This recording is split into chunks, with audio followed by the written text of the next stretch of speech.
बहुत सारे मुद्दे आ गए हैं नवल जी, बहुत सारे मुद्दे आ गए चर्चा के लिए। भाटी जी एक एक करके शुरुआत करती हूँ, लेकिन सबसे पहले तो नवल जी आपसे पूछ लेती हूँ, आप मल्लिकार्जुन खड़गे जी को जानते हैं ना? नहीं, पूरा देश जानता है, और जो नहीं जानता है उसका जनरल नॉलेज खराब होगा। तो जेडीयू नेता की जनरल नॉलेज खराब है, ऐसे नेता को पद दे रखा है जेडीयू। और नहीं, वो पद देने की बात नहीं है, कौन क्या बोलता है और उसका क्या उद्देश्य है वो अलग है। लेकिन गठबंधन अगर इतना कमजोर होता है जितना आप बताने का प्रयास कर रहे हैं, तो मोदी जी पूरे सरकारी तंत्र लगा दिए हैं। इससे पहले मेरा मिट्टी मेरा देश में पूरा सरकारी तंत्र लगा हुआ था। अभी विकसित भारत संकल्प यात्रा में पूरा भारत का जो संसाधन है उसका इस्तेमाल किया जा रहा है, वो भाजपा का नहीं है। मेरा मिट्टी मेरा देश में भाजपा का कोई संसाधन नहीं था।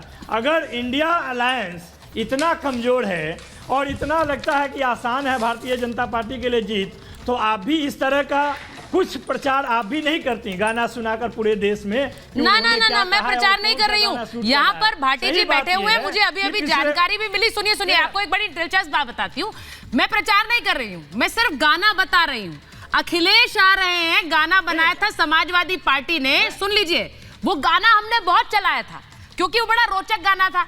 अभी मुझे जानकारी मिली कि उस गाने के लेखक भाटी जी हैं, मेरे बगल में बैठे हुए हैं। मुझे बड़ा सुखद लग रहा है ये जानकर, मुझे पता नहीं था ये बात। तो वो गाना भी बहुत चलाया था। तो भाई जो प्रचार के लिए तंत्र उतारा है उसे अगर मीडिया दिखा रही है तो उसमें आपको आपत्ति नहीं होनी चाहिए नवल जी। लेकिन सवाल पर आते हुए, खड़गे वड़गे कौन जानता है? नीतीश कुमार पीएम होने चाहिए, बिल्कुल नहीं होने। ये बयान जेडीयू नेता का आ रहा है। इससे पहले चाय बिस्कुट वाला भी बयान वहीं से था, आप ही के खेमे से। नहीं, अरे चाय बिस्कुट वाला बयान देने वाला का अंतिम यात्रा कहाँ पे है, कहाँ बदलने, वो सारा अध्यक्ष जी बोल चुके हैं जदयू के। और देखिए मामला ये है कि चुनाव को अगर आप देखना चाहते हैं तो भारतीय जनता पार्टी की जमीन खिसक चुकी है, ये मोदी जी को भी मालूम है। अब नहीं चलेगा कोई जुमला, अब नहीं बनेगा कोई सपना, सत्ता जाने वाला है।